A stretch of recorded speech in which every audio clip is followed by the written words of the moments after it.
Bismillahirrohmanirrohim. Assalomu alaykum va rahmatullohi va barakatuh. Assalomu alaykum Qirg'iziston elim. Hammanglarni kirib kelgan Eid Qurbon bilan tabriklaymiz.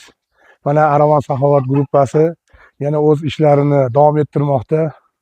Alloh izni bilan, Alloh yordami bilan barchalarni bugungi Eid Qurbon bilan tabriklagan holatda sizlarning xonadoningizga qut baraka kirib kelishligini Allohdan so'rab qolamiz. Tinchlik, xotirjamlik kirib kelishligini Allohdan so'rab qolamiz.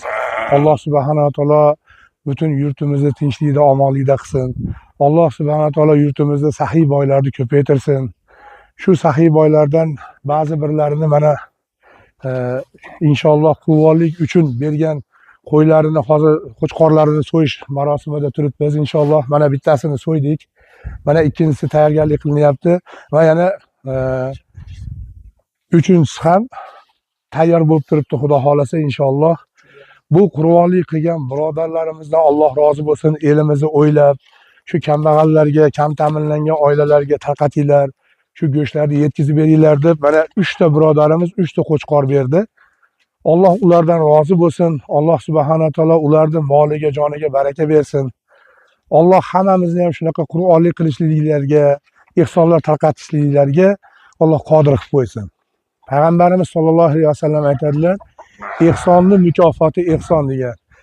Shu kim ehson qilayotgan bo'lsa, nima niyatda qilayotgan bo'lsa, qiyomat kunida Alloh subhanahu va taolo qilgan ehsonlarini o'zini arshining soyasi bilan soyalantirsin.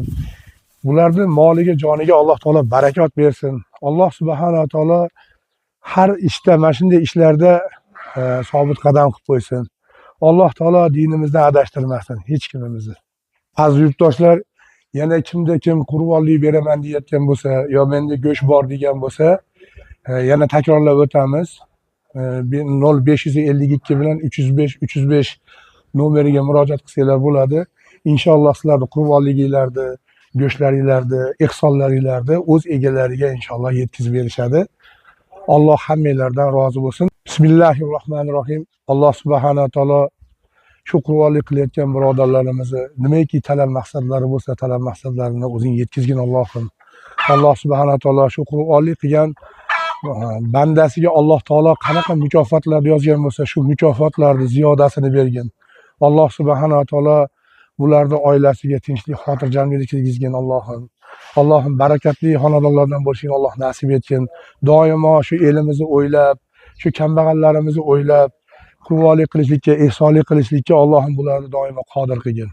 Alloh subhanahu va taolo qilayotgan qurbonliklarni o'zing dargohingda qabul va maqbul aylab, ikkala dunyosini saodatli qilgin. Allohu akbar.